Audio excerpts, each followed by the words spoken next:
Welcome again.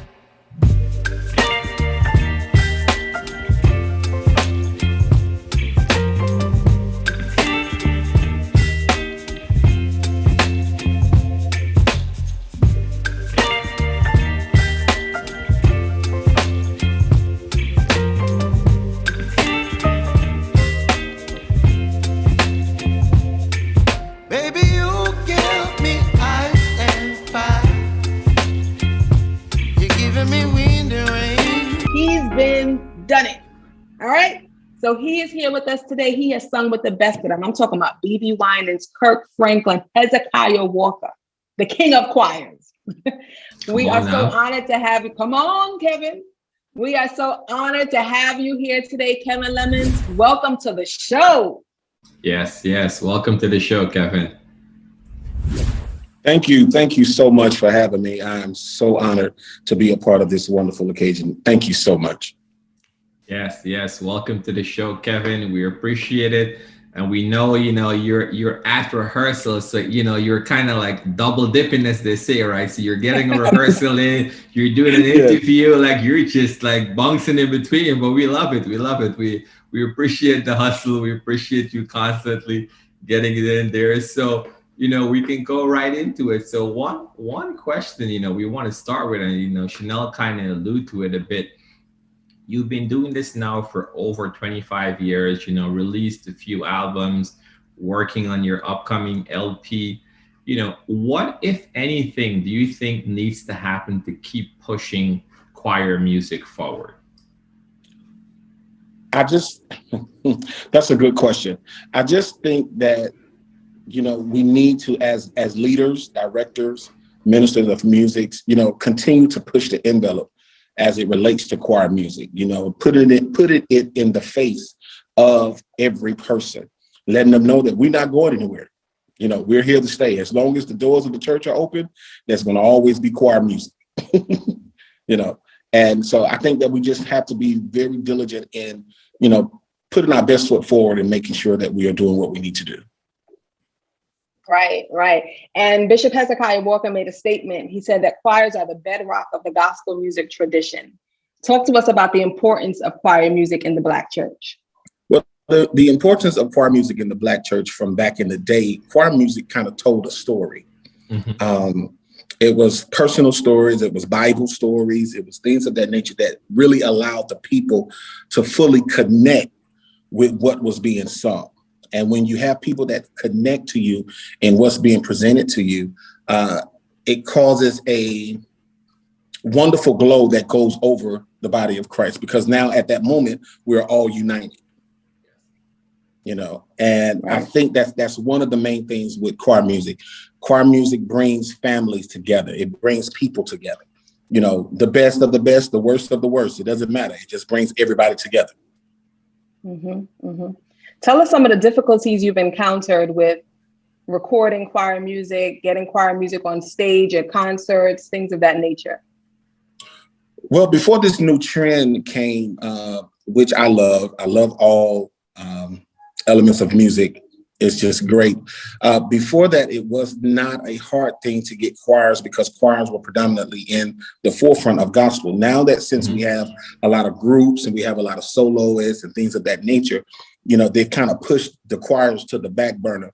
So where you will have 30 or 40 people on stage, it has now turned into 8 or 10 or sometimes 6, to create a choir sound. And that's not really a choir sound, So right. That's one of the challenges that we have, making sure that that people understand that, choir means more than 25, more than 12, and that's the issue that we're having a lot of times with. So, but it's worked in our favor, because everywhere we've gone, we have been able to take the masses of higher calling with us.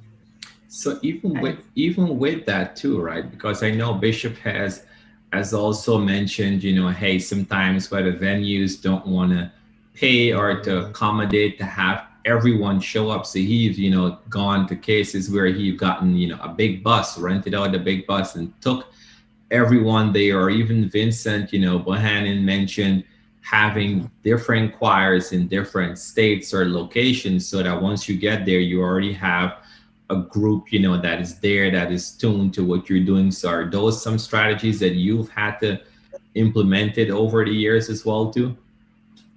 No, we haven't had that issue. Okay. When people send for us, they know that I'm not coming less than a certain number of people, you know, because we are a choir. I'm not a group, you know, I'm not Kevin Lemons and Company, you know, and so I haven't had that issue, you know what I'm saying? But I do know as we continue to go forward and, you know, moving excellence and things of that nature, that some of those problems will occur. The question is, how do I handle it? Well, yes, exactly. And the way that I'm going to handle that is if you don't want the choir, you don't want Kevin Lemons, because I'm going to bring the choir. Yeah, it wasn't me that put this music out there by myself. It was the choir. It was all of us that made this happen. And so I'm very adamant about taking everybody that put their hard work, their time, their money, and everything into what we're doing now. I want to make sure that they're on that stage with me. No, I think that makes perfect sense. And then since, you know, you mentioned at the top before we started recording, you mentioned that you were at rehearsal already. So like, what's a typical rehearsal like with such a large group? You know, like, what do you typically, you know, you do some on Zoom, some in person? Like, how has that been? And we can talk, you know, whether it's pre-pandemic or doing or so forth, like what has typically been like at the after rehearsal? Well, we don't do anything pre-pandemic, anything of that nature. When we come together, everybody comes. Full band, full choir, you know, we just don't do that. You know, we don't do Zoom rehearsals or anything like that. No, if I'm going to waste my time out, if I'm going to push forward and come out here, everybody is going to push in the same manner.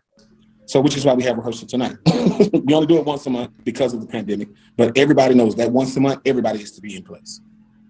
Got it. No, makes sense, because I was thinking, I'm like, how does that work? You have 50 plus people on a Zoom trying to sing in harmony. Like, no, that's gonna be a nightmare. That is too stressful. That's too stressful for me.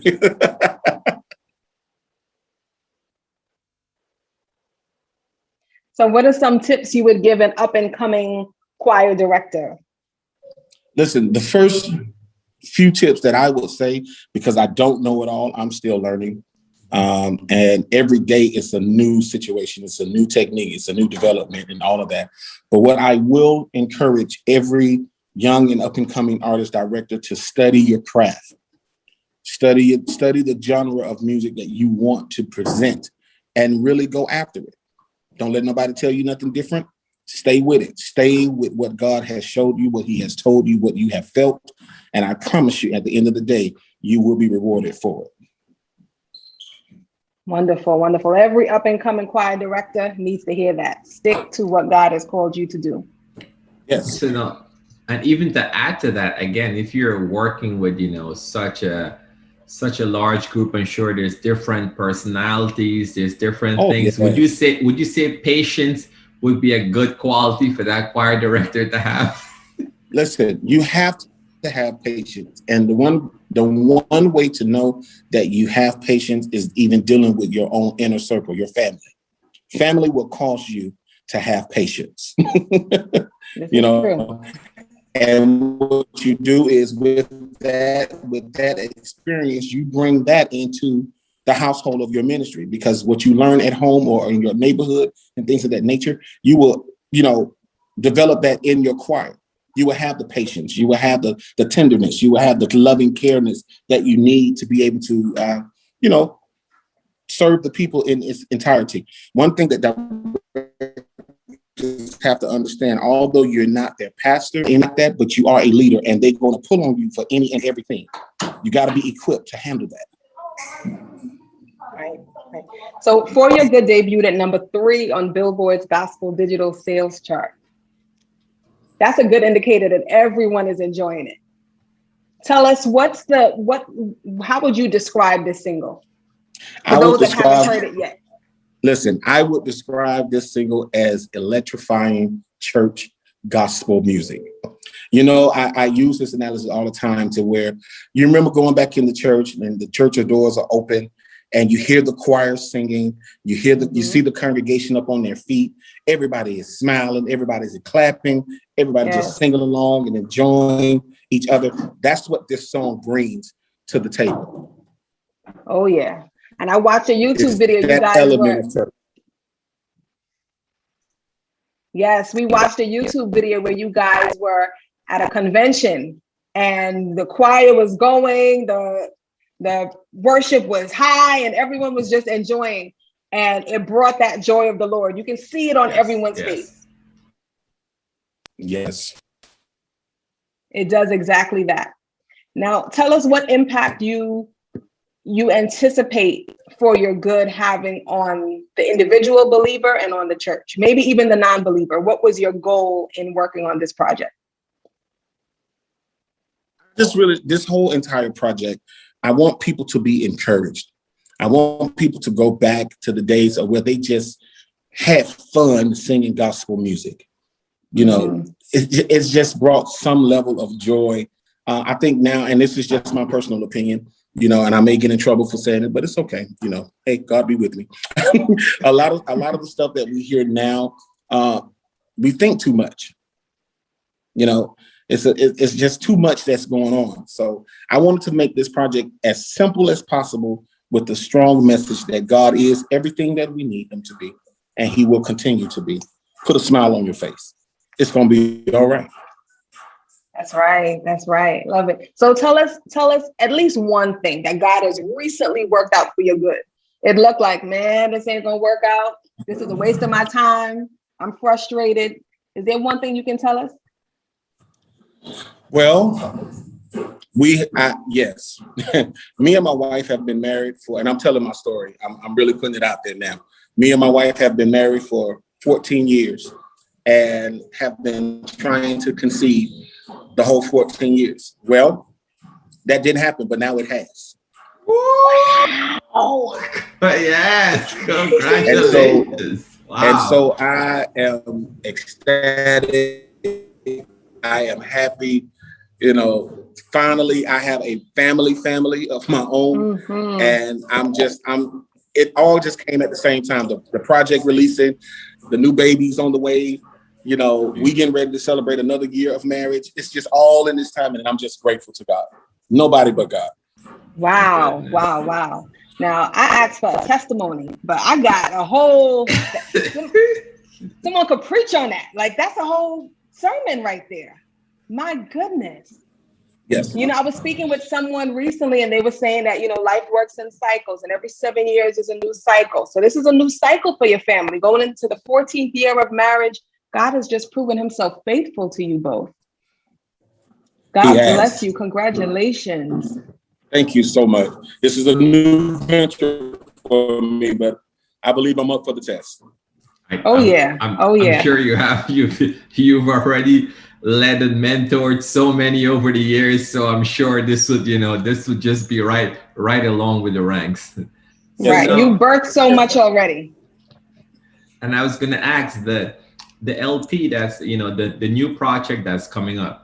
So tell us, with this new project, what is the timeline you set to have this release? And do you have any features? Do you have anything in there you care to drop and let us know? Pre-release? Yes. I can say this. We have a tentative date for late summer for the full project to be out. So that's around August, September. And then we're actually celebrating our 25th anniversary celebration in September. So we're trying to center all of that around the same day so we can just be one big celebration. As far as the features are concerned, we have one major feature on here. Miss Lee, oh my God, I forgot her name just that quick. LaJune Thompson. LaJune Thompson is on here. And what I did with this project, I also wanted to feature some unheard talent. new people that we haven't seen, new faces that we haven't seen on the set. So I wanted to feature a lot of them. So we have Pastor Danny Smart, we have Travis Malloy, we have Ashley Brown, we have Kevin Lemons. No, just kidding. We have Darius Polk, my little brother. So, this is a great collaboration of unheard, untapped, undeveloped new singers, new artists that are coming out. They have their own projects coming out. So it's a great collaboration. This is so exciting. Thank you for letting us know what to expect on that LP. Y'all listen, If you can't wait until late August like me, go and download, go and stream For Your Good. It is available digitally everywhere. I know people like to ask that question. Where can you can find For Your Good by Kevin Lemons and Higher Calling everywhere. All right, everywhere. Go download it. That's right. Go download it and enjoy the joy of the Lord, because that's what it brings to you. Exactly. Enjoy it. Check out the lyric video. Share your For Good testimony as well. I'm sure he's done something for you, so you have your For Your Good testimony. Be sure to share that. Tag Kevin in it, and I'm telling you guys, this out. Exactly. Push the movement. Just keep it going. Kevin, we're not gonna hold you too long. We appreciate you coming on with us. Taking some time Tell away the choir, from rehearsal. Yes. Apologize on our behalf. It's okay. They're doing what they're supposed to do. So I'm grateful to them that they're able to go on without me. And where can everyone find you guys to connect with you, to track what's going on when the project is going to be released, the full project? Okay. They can easily find us on all social media outlets.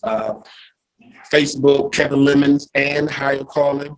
Instagram, Kevin Lemons _ Higher Calling. And then we just launched our new website, www.kevinlemonsandhighercalling.com. So any of those media sites, you can find us. I am responding to everybody. So when you talk to me, when you leave a comment, you're talking directly to me. I like to talk to people. That's good. That's good news. Thank you so much. We appreciate you. We love the music. We love the fact that you're continually pushing choir music forward. There's always this debate. Is choir music dead? Is it not? Clearly, it's not dead. Clearly, it's being pushed forward. Clearly, new life is being birthed into it all the time. And we appreciate you for, doing this almost 3 decades and still doing it with such happiness, such joy. And, we definitely appreciate what you're doing all for gospel music as well as choir music in the whole. So we appreciate you, Kevin. Thank you so much, boss. Thank you so much. And thank you again for this opportunity. I am so honored. Thank you. Enjoy the rest of the evening. Do the same. God bless you. All right. Take care, Miss Honey. Take care, Kev. Congrats. All right. Bye.